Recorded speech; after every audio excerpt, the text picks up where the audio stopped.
Samajwadi party प्रदेश कार्यालय पर अल्पसंख्यक सभा के साथ अखिलेश यादव की बड़ी बैठक के बाद अखिलेश यादव ने की प्रेस कॉन्फ्रेंस में कहा कि अल्पसंख्यक सभा समाजवादी पार्टी का बहुत ही महत्वपूर्ण अंग है, हिस्सा है। अखिलेश यादव ने सरकार पर तंज करते हुए कहा कि सोने का भाव 1 लाख से ऊपर चला गया है। ये है बीजेपी का सबका साथ सबका विकास, और लगातार सरकार कह रही है हम विकसित भारत बनाएंगे।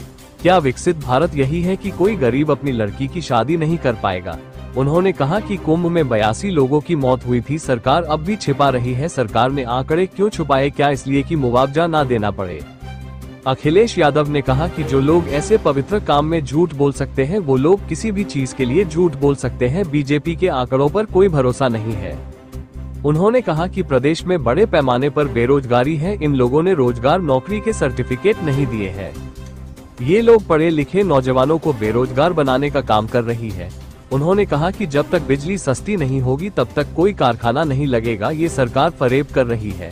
अखिलेश यादव की पत्रकारिता के दौरान सपा अल्पसंख्यक सभा के राष्ट्रीय अध्यक्ष मौलाना इकबाल कादरी, प्रदेश अध्यक्ष शकील नदवी, प्रदेश उपाध्यक्ष इंजीनियर अनीस अहमद खान सहित बड़ी संख्या में पदाधिकारी उपस्थित रहे। इस दौरान पत्रकारों से वार्ता करते हुए समाजवादी पार्टी के राष्ट्रीय अध्यक्ष अखिलेश यादव ने कहा,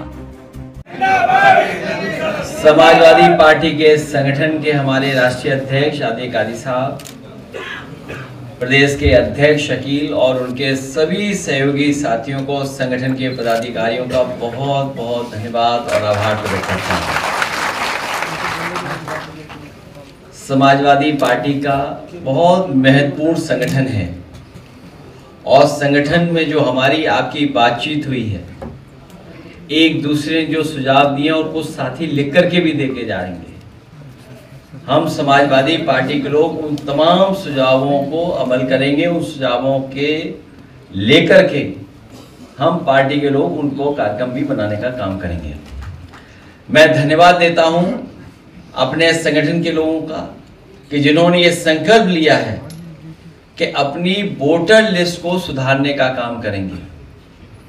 भारतीय जनता पार्टी की साजिश, षड्यंत्र और समय समय पर जो लगातार चुनाव में धांधली करते हैं, उस धांधली को रोकने के लिए, अपनी वोटर लिस्ट को ठीक करने के लिए हम लोग गांव में, गली में, मोहल्लों में जाकर के अपने साथियों के जिनके वोट छूट गए हैं उनके बनवाएंगे। और जो फर्जी वोट भारतीय जनता पार्टी ने बनवा रखे हैं, कोई बूथ ऐसा भारतीय जनता पार्टी का नहीं है जिसमें फर्जी वोट उन्होंने बनाए हों। उन वोटों पर भी आपत्ति करने का काम हम मिलकर के करेंगे। सोने का भाव 1 लाख से ऊपर चला गया है। सोने का भाव 1 लाख रुपए से ऊपर पहुंच गया। यह है भारतीय जनता पार्टी का सबका साथ सबका विकास। आप सोचिए, गरीब परिवार में अगर कोई शादी हो तो अपने परिवार की बेटी के लिए एक सामान भी खरीद करके गरीब परिवार का सदस्य नहीं दे सकता। उसके माँ बाप, पिता अगर कुछ देना चाहेंगे तब भी नहीं दे पाएंगे। और लगातार ये सरकार कह रही है कि हम विकसित भारत बनाएंगे। इनके विकसित भारत का सपना क्या है? आखिरकार हम विकसित भारत किसको बोलेंगे? क्या विकसित भारत यही है कि जहां पर गरीब अपनी बेटी की भी शादी नहीं कर पा रहा है, न करा पा रहा है? क्या विकसित भारत में यही महंगाई होगी, मुनाफा इतना ही लोग कमाएंगे? विकसित भारत में यही इतना ही भ्रष्टाचार होगा? आखिरकार भारतीय जनता पार्टी का विकसित भारत का सपना क्या है? यही सपना है क्या उनका?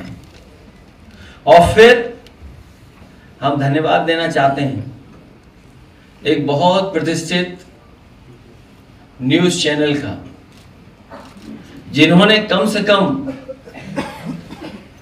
सत्य को सामने लाने का प्रयास किया। जो लोग ये दावा करते थे कि कुंभ में 37 लोगों की जान गई, अब तो वो आंकड़े आ गए हैं 82 के। और सरकार अभी भी छिपा रही होगी अभी भी सच्चाई नहीं सामने आई है। और सरकार क्या कर रही थी? मुआवजा न देना पड़े इसलिए आंकड़े छिपाना, और वो लोग कुछ दावा न करें, मुआवजे की मांग न करें, उसके लिए घर घर जाकर के पैसे दिए गए। आखिरकार ये पैसे किसने दिए थे? जो दिए जा रहे थे। आखिरकार कुंभ में जिन लोगों की मृत्यु हुई है, मृत्यु के बाद जो सरकार ने मुआवजा तय किया था, आखिरकार कैश कौन देने जा रहा था?